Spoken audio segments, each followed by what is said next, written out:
Il y a 4 façons de diriger un pays. La première, c'est par respect. Ton gouvernement exécute ta vision parce qu'il te respecte. Et parce qu'il te respecte, ils ne détournent pas, ils font les choses bien pour le bien-être de la population. La deuxième, c'est par la corruption. Ce deuxième cas de figure encourage les détournements, en d'autres termes, enrichit la classe dirigeante et le président, pendant que la population croupit dans la misère. Le troisième cas de figure, c'est par la manipulation, le mensonge et l'illusion. C'est un des cas de Machiavel. Et pour le dernier cas, c'est par la souffrance et la peur. On vous crée une sensation de dépendance et à partir du moment où vous commencez à vous plaindre et demander un peu plus, on vous retire ce petit peu qui, je notifie, vous appartient de base. On vous retire 100%. Sur les 100%, on vous remet 2%. Et ces 2% permettent de garder la population, le peuple, captif. De telle sorte que le jour où la population se rend compte qu'en fait, on est manipulé, on mérite vraiment plus et qu'on veut avoir les 98 autres pourcents qui nous ont été retirés dès le départ.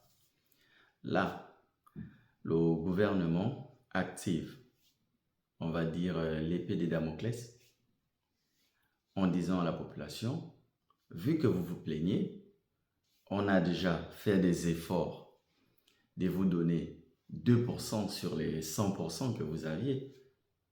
Pourquoi vous allez vous plaindre en fait? Vu que vous vous plaignez, on retire les 2% qui vous avaient été redonnés sur les 100% qui vous appartenaient de base. Le gouvernement va trouver ça normal.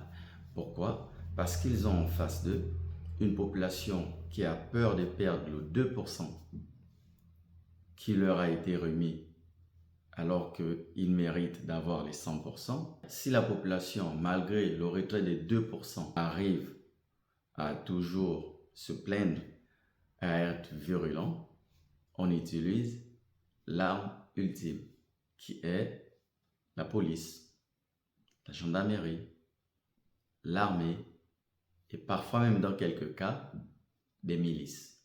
Je m'en vais vous poser une question.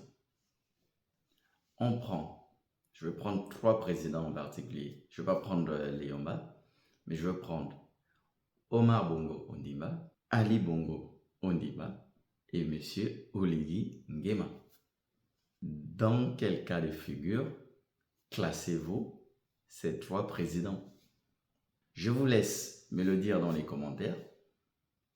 Et après avoir lu l'ensemble de vos commentaires, parce que je prends le temps de tout lire, je vous dirai où je classe tout un chacun et pourquoi je classe tout un chacun dans chaque case.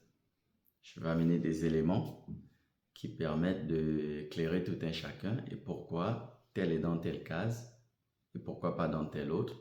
Et je tiens à mentionner que vous pouvez classer un président dans toutes les cases si vous voulez.